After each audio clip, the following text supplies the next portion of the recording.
Israel matters. It matters to God. And if you're a Christian, it should matter to you too. This is the Israel Matters Show, and I'm your host, Stephen Briggs.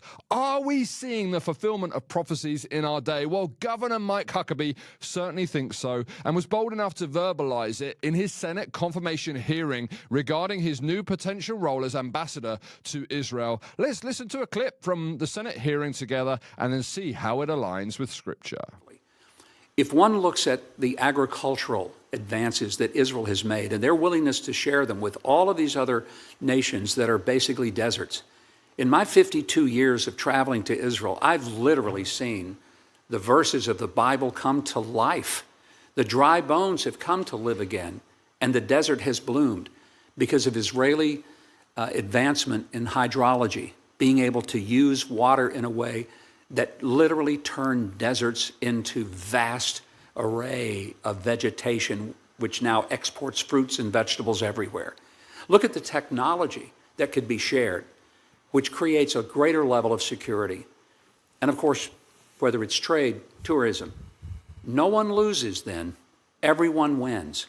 No one loses. Everyone wins. What a statement there. So this is, and we have to remember again the significance of this. This is in one of the major seats of power. There are references to the Bible happening left, right, and center. Where he's talking about the desert blooming again is found in Isaiah 35. I'll read the first few verses for you just to give you a context. It's Isaiah 35, verse 1. It says, "The wilderness and the dry land shall be glad, and the desert shall rejoice and blossom as the rose. It shall blossom abundantly and rejoice even with joy and singing. The glory of Lebanon shall be given unto it, the excellency of Carmel and Sharon. They shall see the glory of the Lord, the excellency of our God.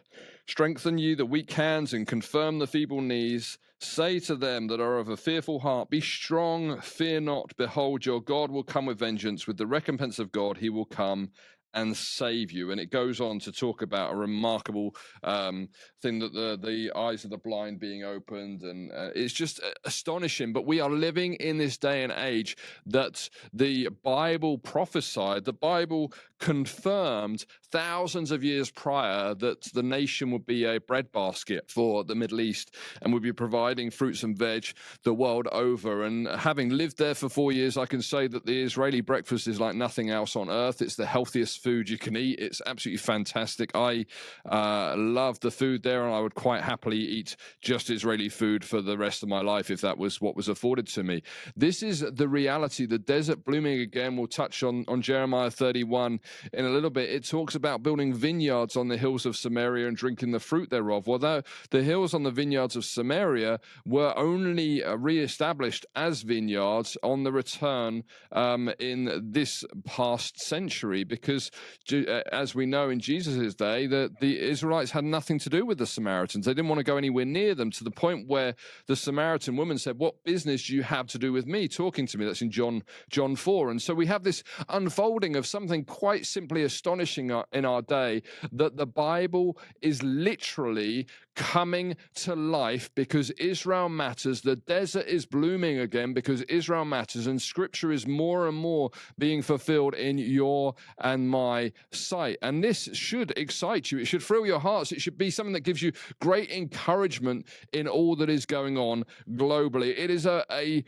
another prophetic statement of the reality of God's intent to bring about his purpose globally, not just with Israel. Because we have to remember again that because Israel is blossoming and blooming, God has a plan and purpose for the nations. And actually, the Father asked the Son for the nations as his inheritance in the uttermost parts of the earth, his possession. That's in Psalm 2.